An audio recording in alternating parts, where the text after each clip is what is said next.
demand the following: that the President forthwith, by an executive order, stops the leasing process of these factories, that the Cabinet Secretary for Agriculture immediately submits himself to an open and exhaustive dialogue with regional leaders, sugarcane farmers, and workers at the factory, so as to come up with the pre-leasing agreements in the various areas of concern to us.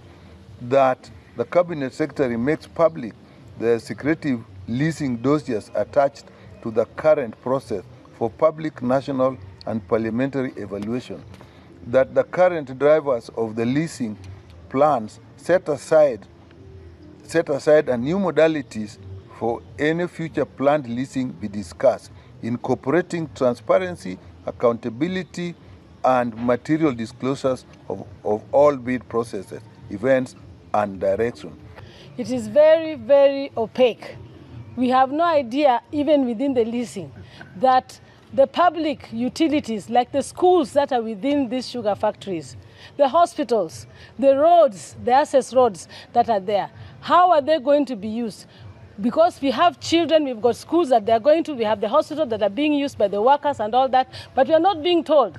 We don't know because nobody knows about these lease agreements. So that for me is very important. My second most important issue is to talk about the lease itself. 30 years of leasing for what? How do we know if they don't end up using the land for the 30 years or using the factories? For example, we might be there and they're not using these factories. They're just using the land to actually take the cane to the already existing factories that they have. Therefore, Moroni will not be there as a factory. When Moroni is not there as a factory, where are these workers going to go to? How about the agrochemical factory that is within that region? Once it doesn't have, because agrochemical depends on the molasses from these factories. We don't know how the lease looks like. We don't know what it contains. And with that, this leadership here are totally against that lease. Ordinarily, leasing is not a big problem, but it needs to be transparent in the process. It needs to involve all the stakeholders. And we think it's very important that the lease is brought to us, reviewed. There should be an exit clause. A lease is a rental. You're renting somebody something for certain payment. How much payment is it? What is that lease? How much are they paying per month? How much are they paying per year? Where is that money going? Is it going to the debt or is it going to the farmers? These are things we want to know. In the new lease, we have not been told how this will be done, and my fears are heightened by learning that Chameli will be taken over by Kibos, who are my voters. And I know that they're very poor in industrial relations. So I'm fearful that the workers are going to get a raw deal.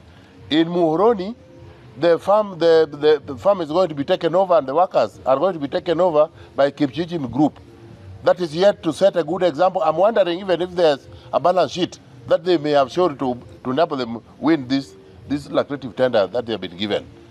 My biggest fear is that some people somewhere want to use this process, this process to push the border by bringing some communities to take land that belongs to us. Land parcel number 3977 and 3978, where the court made a decision. The environmental court made a decision on 30th of April 2021, saying that the land should be given back to the people who owned it before majorly members of the Koguta clan.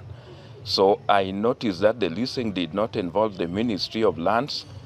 The government is dealing with the Ministry of Agriculture, and that is meant to defeat the ends of justice in that regard.